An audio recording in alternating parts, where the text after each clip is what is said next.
Assalamualaikum warahmatullahi wabarakatuh. Halo, apa kabar sobat KUKM? Saya Tika Sulistia di Sinobar Sinau Bareng. Kali ini kita tapping ya dari Coworking Space Galeri Batik lantai 2 Dinas Koperasi dan UKM Provinsi Jawa Timur, Raya Juanda nomor 22 Sidoarjo. Oke, di Sinobar tuh selalu ada yang baru.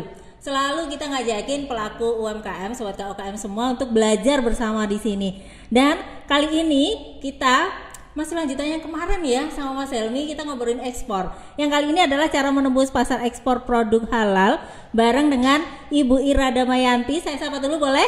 Ibu Ira Damayanti. Halo, apa kabar? Halo, apa kabar? Sehat ya?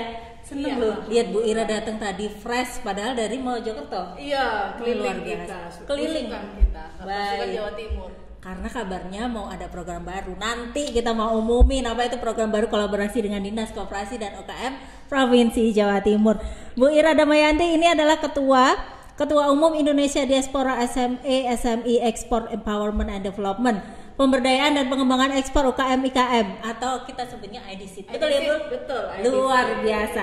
Kita mau nanya-nanya ini dulu, apa sih ini sebenarnya buat pelaku UMKM dan masyarakat Jawa Timur pada umumnya yang belum pernah dengar? Saya juga baru dengar kayaknya, mohon maaf ya Bu.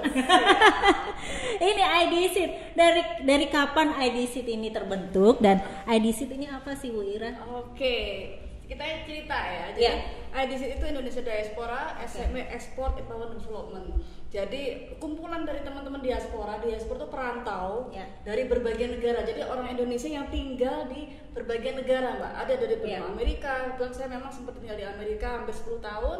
Ada teman-teman di Eropa, ada di Australia, ada di Afrika juga ada 5 benua pokoknya. Betul, tersebar orang-orang Indonesia banyak di seluruh dunia. Betul. Nah, concern kita karena produk-produk Indonesia itu ternyata kok nggak banyak ya yang ada tersebar dijual di supermarket, belum atau banyak ya, banyak gitu. Sedangkan produk-produk tetangga kita, produk ASEAN aja gitu kan, kok lebih banyak dari produk kita.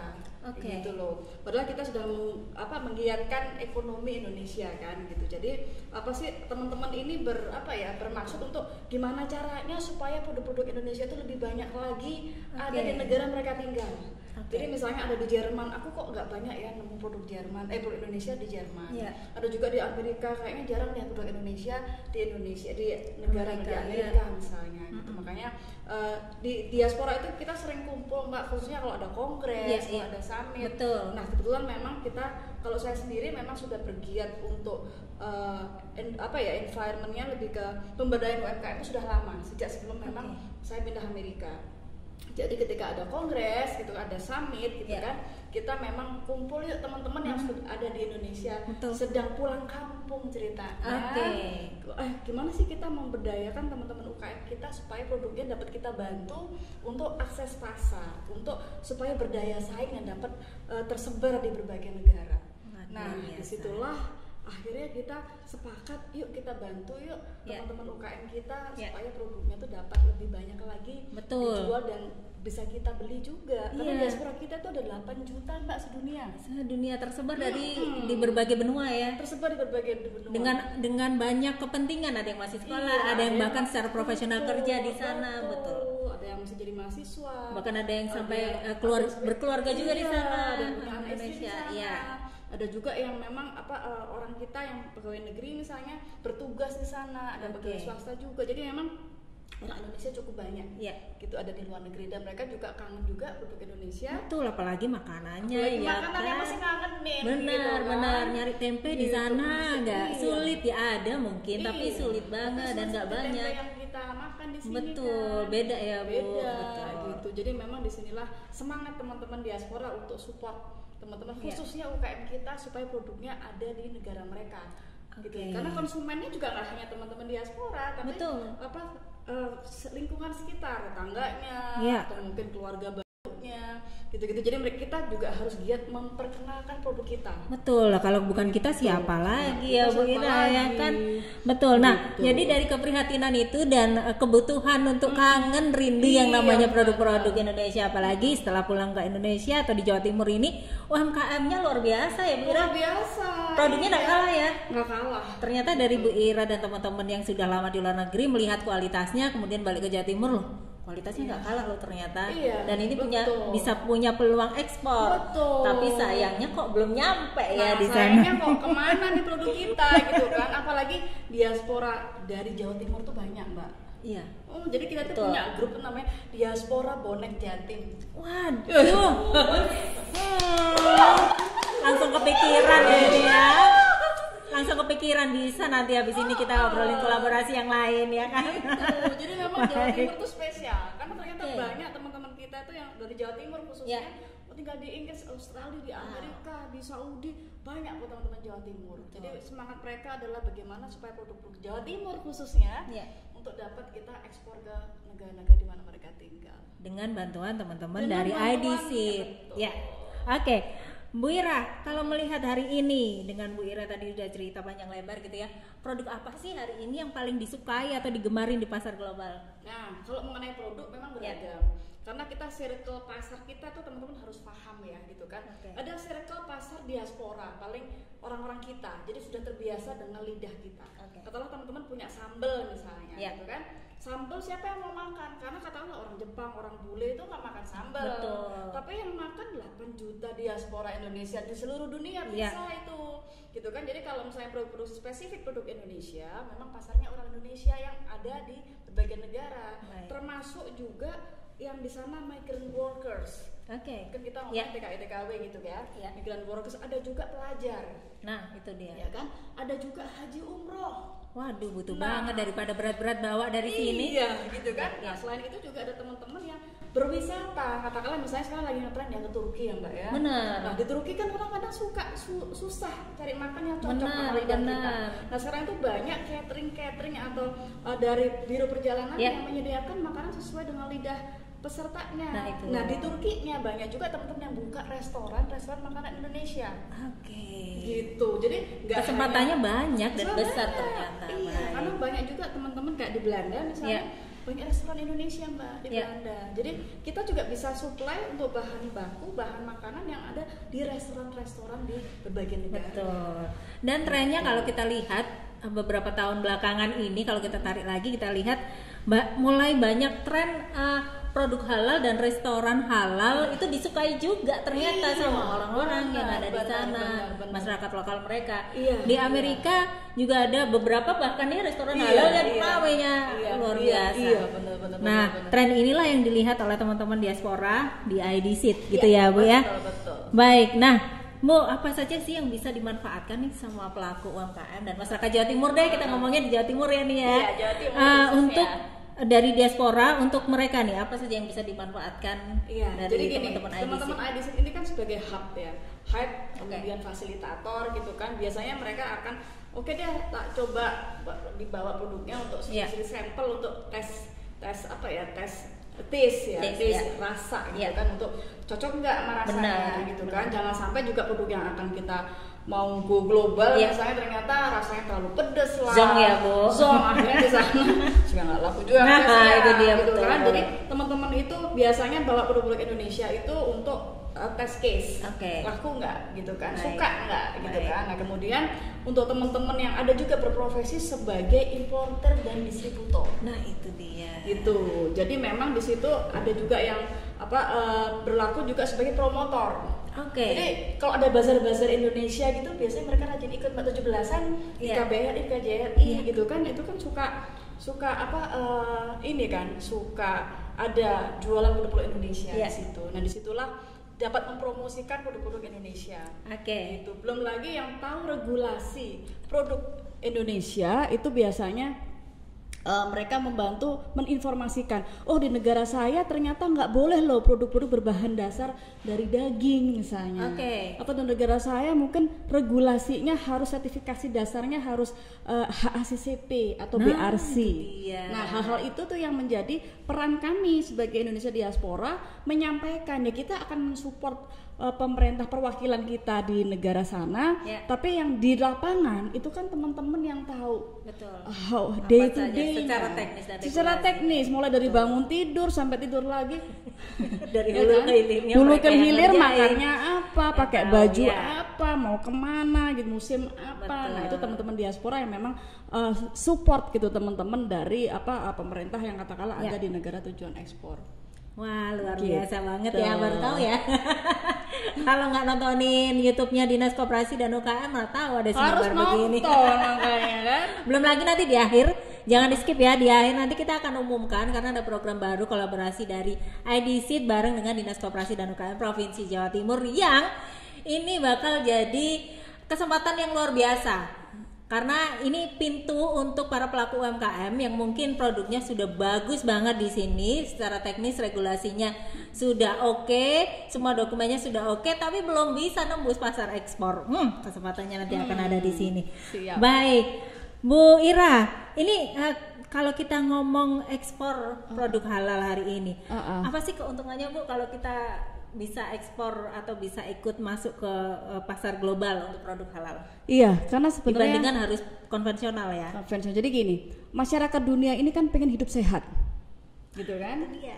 Pasca COVID ini, mereka pengen tahu yang mereka makan itu adalah produk yang memang berkualitas hulu hilir. Betul. Nah, di halal itulah itu mereka menemukan itu gitu. Jadi ini bukan masalah agama ya. Kalau kita muslim memang kita wajib konsumsi produk halal. Betul. Tapi yang non muslim pun ternyata mereka paham ternyata kebaikan produk halal itu ternyata banyak. Karena kan kita traceability-nya kan mulai dari hulu ke hilir. Untuk bisa prosesnya, dokumentasi itu juga. Iya, dapat sertifikasi halal itu kan juga sesuatu juga. Nah, disitulah kenapa kok masyarakat dunia sekarang memang mengapresiasi adanya produk halal karena mereka sudah paham bahwa produk halal itu terjamin. Betul. Toyiban ya, kebaikan dari produk yang halal itu. Betul. Gitu. Jadi tidak hanya untuk kaum muslim gitu untuk mengkonsumsi produk halal, tapi banyak masyarakat dunia yang membutuhkan produk-produk sehat, produk-produk yang memang dikonsumsi itu sudah terjamin traceability-nya bahwa itu makanan itu baik untuk kesehatan. Oke. Gitu. Nah, itu tadi udah dijelasin kan kenapa harus mengikuti yang ekspor halal ini. Udah karena secara edukasi hari ini bahkan masyarakat lokal yang ada di sana sudah sangat memahami kalau halal itu tadi seperti yang dijelaskan Bu Ira ya, udah pasti jaminannya gitu, dan masyarakat di luar juga sudah memahami itu. Jadi pilihannya kenapa sampai tren makanan minuman halal ini bisa menembus atau disukai oleh orang-orang yang di luar juga karena mereka sudah teredukasi dengan baik. Nah, Bu Ira, kalau kita ngomongin produk halal hari ini di luar, produk Indonesia apa sih yang lagi disukai sekali? Produk halal Indonesia apa yang lagi disukai sekali di beberapa benua di luar? Iya, sebenarnya sih enggak apa ya. Kalau misalnya produk, sayangnya kan produk daging kita kan nggak bisa masuk ya keluar gitu kan. Nah, kita circle terkecil itu sebenarnya lebih ke untuk pasar di diaspora negara-negara muslim. Oke. Gitu kan, ada Malaysia, ada Singapura juga. Kemudian untuk beberapa komunitas muslim di Eropa juga ternyata ada, di Amerika juga ada gitu kan. Jadi memang kebutuhannya ini lebih ke masyarakat dunia yang memang muslim dan mereka membutuhkan asupan produk halal. Gitu. Nah, masyarakat Indonesia sendiri biasanya itu selain itu ada kebutuhan untuk pasar haji umroh itu sama migran workers. Betul. Katakanlah di Semenanjung Timur Tengah itu kan mereka juga pengen mengkonsumsi produk halal orang kita ya, diaspora kita atau pekerja kita kan cari umumnya kan produk yang familiar sama lidah mereka. Gitu. Jadi disitulah needs-nya itu cukup banyak. Gitu loh. Khususnya kalau untuk haji umroh. Tapi kalau untuk daily base itu di negara-negara yang semenanjung satu rumpun aja, negara-negara Melayu. Ya, negara-negara yang banyak orang kita sebagai migrant workers. Mau di Taiwan, mau di Hong Kong, banyak karena banyak diaspora kita di situ. Gitu. Nah, kemudian teman-teman yang atau masyarakat dunia yang memang membutuhkan produk halal di mana populasinya itu sudah banyak muslim di sana. Kita nggak ngira loh, ternyata itu ada di Pakistan tuh 200 juta Mbak muslim. Ternyata di Rusia 20 juta muslim. besar gitu kan. Nigeria ada 99 juta, kemudian di Cina Mbak ada 28 juta muslim, di India ada 198 juta muslim. Jadi sebenarnya masyarakat muslim dunia itu banyak. Belum lagi kalau kita negara-negara yang konvensional kita bilang muslimnya sedikit, katakanlah di Amerika 3,5 juta muslim hari ini. Di UK juga atau di Inggris gitu Mbak, wali kotanya Islam, wali kota London gitu, dengan populasi muslimnya juga berapa 3 jutaan. Nah itu ceruk pasar yang bisa kita supply gitu, karena apa, mungkin sekelilingnya mungkin kurang peduli dengan adanya produk halal. Jadi suppliernya siapa? Produsennya. Jadi produsennya ya orang-orang kita. Kalau kita bisa supply, why not? Karena masa kita kalah sih Mbak sama Brazil? Supplier ayam halal itu dari Brazil Mbak. Supplier daging kambing halal Indonesia ya. Sebentar lagi dibantu sama teman-teman IDC. Itu dia gitu kan. Yang sebentar. Iya. Baik. Supplier daging kambing atau sapi halal dari Australia Mbak. Untuk dunia. Nah kita cuma jadi konsumen aja nih. Jangan-jangan udah impor juga kita. Iya. Nah itu kan yang kita bahaya gitu loh. Maaf ya, bahaya loh. Makanya kenapa kok kita mengencourage teman-teman di Indonesia khususnya Jawa Timur itu, ayo dong, kesempatannya besar loh. Kita bantuin, butuh apa sih? Hubungi nanti IDC, saya kasih kontaknya di akhir ya. Gitu. Nah, Bu, bagaimana nih strategi pemasarannya efektif untuk teman-teman pelaku UMKM supaya bisa menembus produk halal di pasar ekspor? Iya, kalau strategi yang jelas produk teman-teman itu harus berdaya saing Mbak. Dalam arti harus memenuhi standarisasi dan sertifikasi yang berlaku di negara tujuan ekspor. Nah ini IDC yang paling tahu nih. Gitu, jadi kita pertama kali kalau memang mau ekspor kan memang harus paham kita tuh mau ke pasar mana sih gitu. Jangan disamaratakan, jangan digebiah-huyah lah kasarnya. Aku mau ke ekspor ke Jepang, aku juga mau ke Korea, aku juga mau ke Amerika. Loh itu namanya ngawur gitu kan. Membidik itu kena sniper ya. Fokus pasar Saudi misalnya. Pasar Saudi itu siapa aja, demografi penduduknya, kebutuhannya apa aja. Nah setelah itu standarisasi produknya apa gitu kan. Katakanlah misalnya harus misalnya produk makanan kemasannya seperti apa, labelingnya apa, sertifikasinya apa, kemudian sertifikasi apa yang di sana yang harus kita peroleh. Misalnya harus lolos SFDA misalnya. Nah, itu dia tuh. Nah, itu kan harus diurus juga. Belum lagi kemasannya harus ada bahasa Arabnya. Gitu. Itu yang cukup rumit. Tapi kalau mau simpel-simpel aja, ayo udah deh aku ke Malaysia aja deh, produknya simpel, test case gitu kan. Itu juga bisa. Jadi bagaimanapun itu tergantung teman-teman pelaku usaha. Mau ke pasar mana. Nah, di Malaysia pun sebenarnya sayangnya produk halal kita itu belum semua negara itu ada kerjasama MRA. Mutual Recognition Agreement. Jadi kan kadang kita saling kayak FTA gitu kan, Free Trade Agreement itu kan sudah ada beberapa negara ada. Nah untuk hal agreement ini yang memang sedang di lobby lah gitu kan, negara-negara mana yang kita bisa masuk, halal kita sama dengan halal di sana. Nah, jadi kadang kita sudah halal loh produk Indonesia kita gitu, udah dengan logo baru, udah diperbarui, tapi di sana kalau belum sesuai ya nggak dianggap produk halal. Nah, itulah yang memang ini sama-sama kerjasama Pentahelix kita memang Mbak, bersama pemerintah juga supaya semoga lebih cepat lagi nih sertifikasi halal kita itu diterima di berbagai negara, sehingga lebih luas lagi gitu ya pintu yang kebuka untuk teman-teman pelaku UMKM produk halal. Nah, sekarang Bu, tadi strategi pemasaran ya. Untuk produk UMKM-nya sendiri, IDC bisa bantu nggak sih bagaimana para pelaku UMKM ini ketika sudah lolos pintu masuk ke ekspor, mereka bisa membangun merek yang kuat gitu, merek atau brand ya yang kuat di pasar global. Kalau kita memang untuk pasar global, sebaiknya memang kita produk dulu. Jadi origin country-nya dulu. Kalau kita ngomong brand berarti kan nama masing-masing. Kalau masing-masing itu nanti tersebar gitu Mbak. Misalnya merek A, B, C, D gitu kan. Jadi memang communal branding yang dibutuhkan gitu. Jadi kayak katakanlah misalnya kita tahu apa sih gerai, katakanlah kita nyebut brand ya, mau IKEA, mau S Hardware, itu kan sebenarnya kumpulan produk-produk yang communal brand, gitu.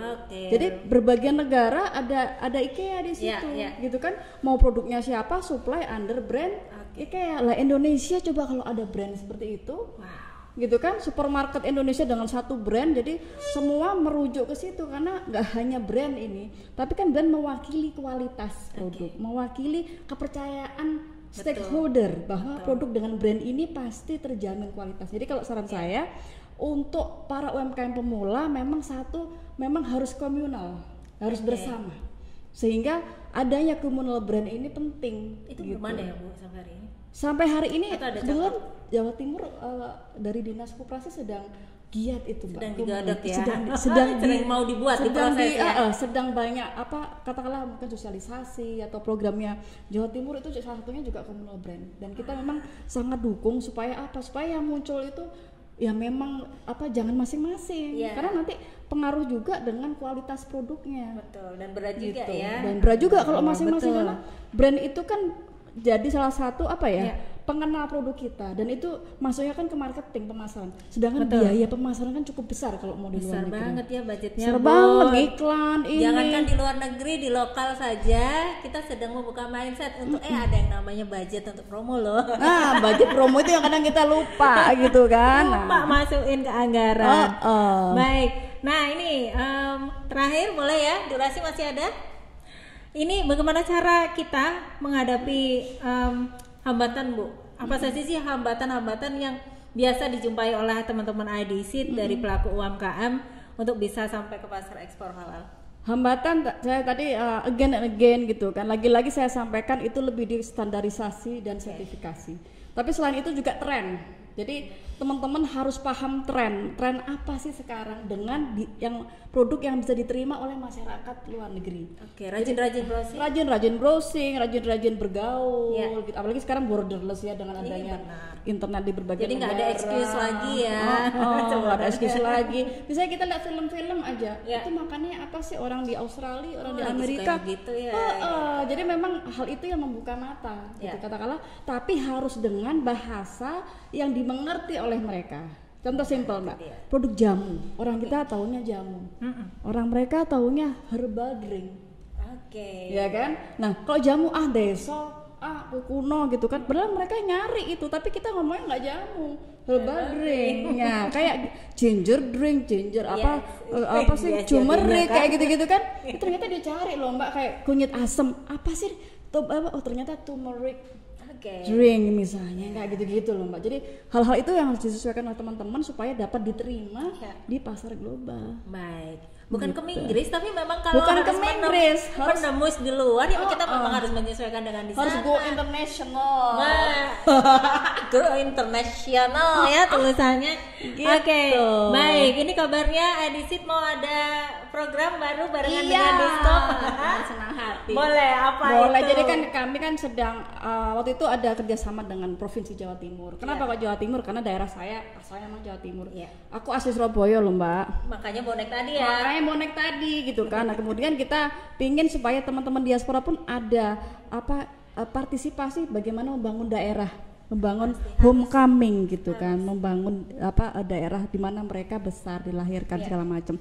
Nah kita itu pengen menseleksi atau mengkurasi produk-produk teman-teman UMKM Jawa Timur supaya kita mapping mana yang sudah layak untuk go global. Wah, mau ada gitu. kurasi. Jadi kadang kan kita kurasinya cuma lolos nggak lolos, tapi kita mapping Mbak.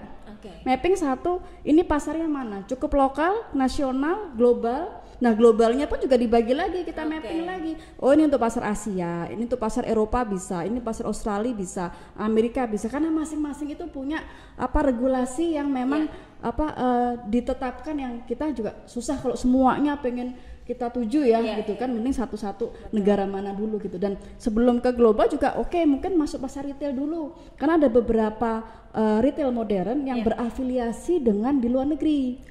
Seperti halnya Lulu Hypermart dengan UAE, Uni Emirat Arab, Lotte dengan Korea, Papaya dengan Jepang. Jadi kalau produknya sudah masuk ke retail modern yang berafiliasi dengan mereka, insya Allah lebih mudah dan berlatih. Jadi kayak inkubasinya. Gitu. Jadi kita pengen satu kurasi dengan perspektif di luar negeri. Kadang kan kurasi sekarang udah banyak Mbak, tapi kalau memang kurasi kami itu pengen dari perspektif atau kacamata sudut pandang dari teman-teman yang di luar gitu kan. Kadang buat kita enak, buat lidah mereka mungkin nggak enak gitu kan. Nah disinilah penajaman kita di situ dan mapping pasar. Jadi misalnya produknya ini jangan masuk ke negara bule deh, orang nggak akan masuk misalnya sambal bledek, atau basreng yang levelnya 10 ya kan. Jadi mohon maaf. Tapi kalau masuk pasar Hong Kong atau Taiwan, Malaysia, orang-orang kita kan banyak di situ. Nah, itu yang bisa pas gitu. Nah, setelah itu kurasi kita juga ingin menginkubasi dengan adanya penetrasi pasar yang retail modern dulu misalnya. Disitulah inkubasi supaya teman-teman berlatih. Kalau ekspor itu berproses, nggak ujuk-ujuk. Ujuk-ujuk pengen dapat buyer. Lah, sekarang PR produksinya aja belum kelar. PR standarisasi belum kelar, apalagi sertifikasi. Nah, disinilah kita step by step, ayo kita akan tunjukkan jalan gitu. Jadi kita ngebantunya juga kita nggak ngasih ikan, Mbak, ngasih kailnya. Apalagi memang alhamdulillah IDC dipercaya juga oleh kementerian dan oleh Bank Indonesia untuk nulis buku panduan untuk mempersiapkan UMKM go global. Jadi nanti step by stepnya itu ada di buku itu yang teman-teman harus baca. Harus punya. Masih dalam proses. Kapan kira-kira sudah keluar boleh? Jadi sebenarnya launchingnya kalau dari Kementerian Koperasi itu sejak Agustus kemarin sudah ada. Kemudian yang dari BI itu sudah final. Cuma mungkin tergantung oleh Bank Indonesia lah kapan bisa disebarkan ke teman-teman supaya paham step by stepnya di mana. Kita harus tahu diri. Oh, kita stepnya masih di sini. Apa yang bisa kita kerjakan misalnya. Jadi yang penting step by step itu kayak kita sekolah aja, Mbak, SD, SMP, SMA. Nggak bisa ujuk-ujuk akselerasi gitu ya, nggak ada. Ujuk-ujuk pengen jadi dokter gitu. Tapi memang nggak ada kalau mau begitu, nggak ada yang namanya akselerasi, nggak ada yang namanya orang dalam, nggak bisa. Diaspora ada orang dalam. Justru diaspora itu orang dalam. Gitu loh. Tapi masih proses juga, nggak bisa ujuk-ujuk. Benar. Gitu tapi kalau orang dalam nggak ada sertifikat kita aja. Orang dalam, tapi tesnya nggak lulus, nggak bisa masuk, Mbak. Nggak bisa masuk. Gitu. Tesnya itu lama tuh sertifikasi, standarisasi kan gitu kan. Fungsinya orang dalam mempermudah ketika angka kita sama. Baru dia diprioritaskan. Tapi kalau orang dalam tapi produknya hancur juga ambiar. Orang dalamnya yang kena. Orang dalamnya yang kena, jangan teman-teman orang dalam. Waduh, produknya kayak gini. Gitu. Baik, ini kurasinya kapan? Sudah ada tanggal? Kurasinya nanti akan dikabarin nanti, tapi nanti bisa daftar di sini. Supaya kita kan lihat database dulu gitu kan. Kita mapping per cluster. Cluster mamin, cluster agro, cluster kosmetik dan spa produk gitu-gitu. Gitu kan. Mungkin ada fashion muslim juga, fashion. Jadi overall kita akan mapping. Jadi tujuan kurasi ini memang untuk mapping supaya kita tepat mengarahkan pasar mana yang cocok. Nah, itu dia, diarahin, diajarin, dipasin nanti supaya enak ke depannya. Jadi bukan terus-terusan sama diaspora gitu ya. Nanti kalau sudah diaspora ikut bangga, ikut senang. Kalian jalan sendiri, bukan terus nanti diaspora bantuin terus. Gitu kan ya, Bu ya. Dan justru diaspora ini juga menjadi, ada juga teman-teman punya trading house, mempunyai perusahaan ekspor. Jadi bareng bekerja sama. Berbisnis bareng dengan diaspora gitu. Diaspora nanti bikin semacam matchmaking gitu ya, kita mungkin dengan teman-teman yang gitu. Secara teknis dan regulasi paham. Oke, baik. Kemana kalau mau menghubungi IDC, Bu Ira? Nanti kita akan tulis di sini kemana kita bisa di email ke sini ya, gitu kan. Sama ikuti juga IG kita, YouTube kita ada supaya teman-teman bisa update. Kita lagi gimana, karena teman-teman diaspora tuh sering kok Mbak pulang kampung. Ini barusan tim kami dari Jerman, Mbak Hanung baru dari orang Malang, Mbak. Tapi udah berapa puluh tahun. Bilang kan saya bisa just tip, Bu. Oh iya. Gitu. Ya kan, Bu ya, itu kan bisnis juga ya, Bu. Iya dong. Baik, gitu. IG-nya, Instagramnya ada di diaspora_SME_export. Itu untuk website www.diaspora-stripseed.com. Tapi nanti kita chat aja deh di sini ya. Dibantu sama Mas Danis. Baik, Bu Ira, waktunya sangat terbatas, mohon maaf. Nanti boleh kita sama Bu Ira lagi ya, kalau udah mendekati kurasi kita mungkin ngobrol ya, apa saja yang dibutuhkan untuk kurasi, kolaborasi IDC dengan Dinas Koperasi dan UKM Provinsi Jawa Timur. Siap. Baik. Terima kasih Bu Ira, semangat ekspor teman-teman. Semangat ekspor teman-teman UMKM Jawa Timur. Salamnya begitu tadi saya intip di Instagramnya ya, semangat ekspor gitu ya. Sobat KUKM. Baik. Sinobar sampai di sini, nanti kita ketemu di tema berikutnya Sinau bareng kami. UMKM kuat bangsa berdaulat. Matur nuwun Bu Ira. Matur nuwun juga, Ira Mbak. Damayanti, Ketua Umum Indonesia Diaspora SME Export Empowerment and Development. Bahasa Indonesianya pemberdayaan dan pengembangan ekspor UKM IKM. IDC. IDC. Assalamualaikum warahmatullahi wabarakatuh. Waalaikumsalam.